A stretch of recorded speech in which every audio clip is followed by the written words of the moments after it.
You ever see a draft prospect bust so bad that it doesn't just destroy their career? This morning, I called Lane and told him that he no longer is the head coach of the Oakland Raiders.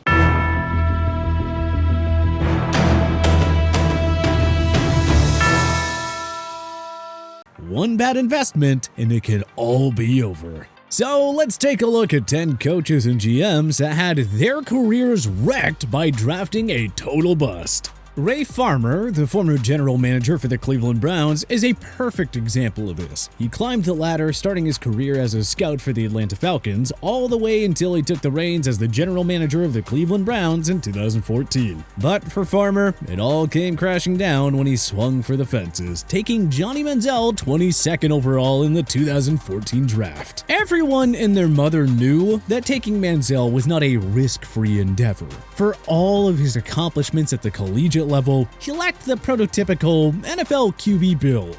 And there were serious questions about his ability to play in a pro-style offense. And then, well, there was all the off-the-field stuff. Farmer, however, proceeded with a career-altering, calculated risk. He heeded the wishes of Mike Pettin, the team's head coach, and Dowell Loggins, the quarterback coach beneath him, and took Johnny Football. As we all know now, those warning signs were just the tip of the iceberg for Manziel. His NFL career on the field was brief and very unsuccessful. And off the field, oh boy, it was loaded with controversy. Manziel lasted a measly 2 seasons in Cleveland, starting just 8 games, and in the blink of an eye, his star burned out. And subsequently, so did Farmer's career, as he was fired shortly after the end of the 2015 season. In the time since, Farmer hasn't so much as sniffed an opportunity to be a general manager. In fact, he was out of football entirely until 2020, when he joined on with the Los Angeles Rams as a scouting consultant. Major downgrade in title for a man that once led personnel decisions. Farmer isn't the only general manager to tie his fate to the wrong signal caller. It happened with Ryan Pace in Chicago and David Caldwell in Jacksonville. Pace parlayed a lengthy tenure in a variety of New Orleans Saints personnel-related roles into an opportunity to serve as the general manager of the Chicago Bears. Pace led the Bears from 2015 until 2021, and though he earned Sporting News' Executive of the Year in 2018, his time in Chicago ended so disastrously that I would be shocked if he ever gets another chance as an NFL GM. Though his regime was responsible for a number of questionable personnel decisions, taking Kevin White in the first round, the decision to trade up and take Mitchell Trubisky 2nd overall in the 2017 draft is inextricable from his demise. Now, Trubisky showed some signs early and led the Bears to a playoff berth in 2018. But it seemed like with each passing week, it was more and more evident that the 2nd overall pick was a big-time reach. The public mockery of Pace's decision skyrocketed along with the careers of Patrick Mahomes and Deshaun Watson, the 2 surefire first-rounders that Pace passed on to take a 1-year starter from UNC. In part because he showed up to their pre-draft dinner driving a beat-up old Toyota that his grandmother passed along to him.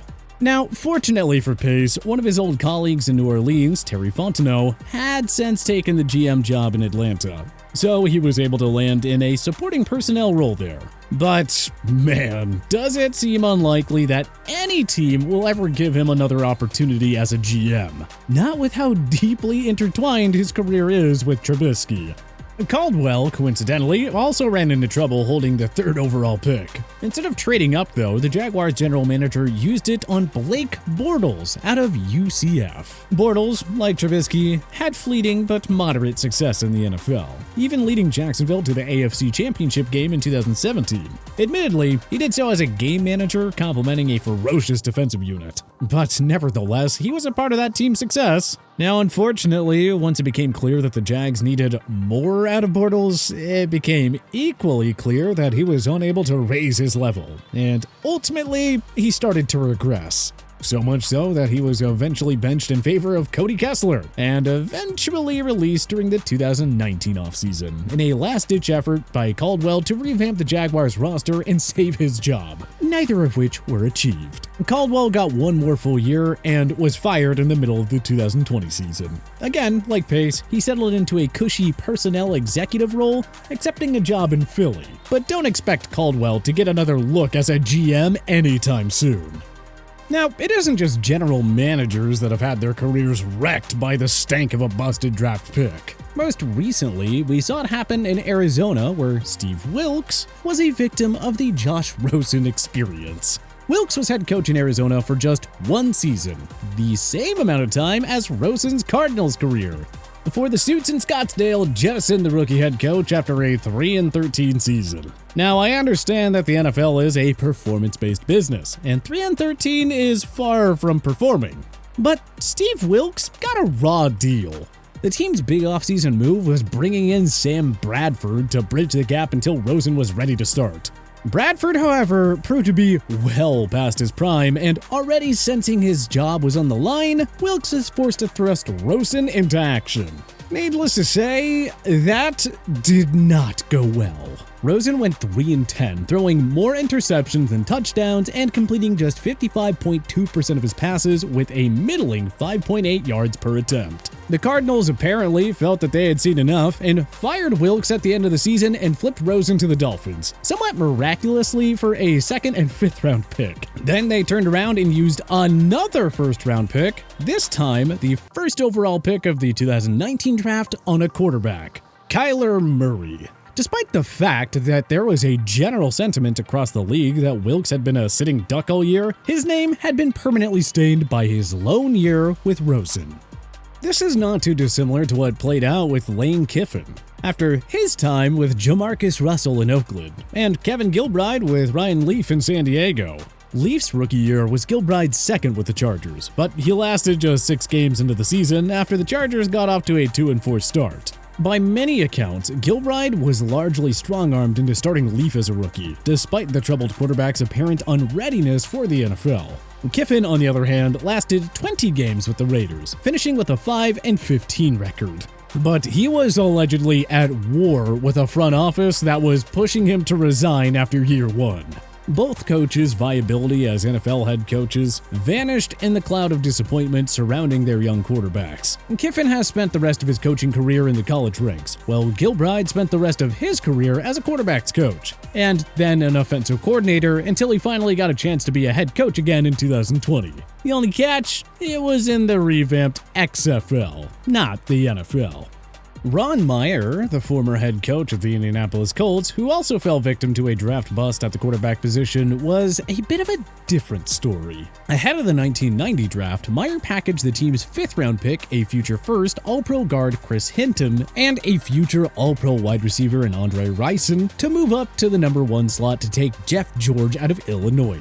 Shockingly, this move, which was made at least in part out of desperation, didn't pan out how Meyer intended. The following year, the Colts got off to a 0-5 start with the rookie under center, and Meyer was fired. Meyer, who had a reputation for being ornery and combative, struggled to find any coaching gigs, let alone another NFL head coaching job. He instead served as a TV analyst for 2 years before trying to claw his way back into the NFL. Taking the head job with the now defunct Las Vegas Posse of the CFL, in 2001, Meyer again returned to coaching in another upstart league, this time the XFL. Jeff Ireland is another great example of someone who rolled the dice. In this case, trading up in the 2013 NFL Draft to go from number 12 to 3 so he could take University of Oregon defensive end Deion Jordan. In short, this was not a good decision. Jordan barely cracked the rotation his rookie season and ultimately made just 1 start during his career with the Dolphins. Not that Ireland was around to see his entire career, because the Dolphins decided to fire Ireland at the end of Jordan's rookie season. Drafting Deion Jordan was one of the many entries on the laundry list of errors he made in Miami. But there is no doubt that his decision to pick Jordan was a huge factor in his firing, and it left a lasting impression for the rest of the league, as Ireland hasn't gotten work as a general manager since. Moving to the Pacific Northwest, former Seahawks head coach Jim Mora Jr. conversely lost his NFL credibility not by rolling the dice, but by taking the safest pick in the draft, Aaron Curry, 4th overall in 2009. Mora got just 1 year in Seattle, during which he went 5-11 in part due to his rookie linebacker's inability to prove he was worth a top 5 pick, or the most guaranteed money given to a non-quarterback rookie in NFL history. The team floundered, and Mora has since been banished to the college ranks, now toiling away at the lowly University of Connecticut. And last but not least, we have another coach whose reputation was destroyed by a failed draft pick. Steve Mariucci. After a largely successful tenure in San Francisco, Mariucci signed on as head coach in Detroit ahead of the 2003 season.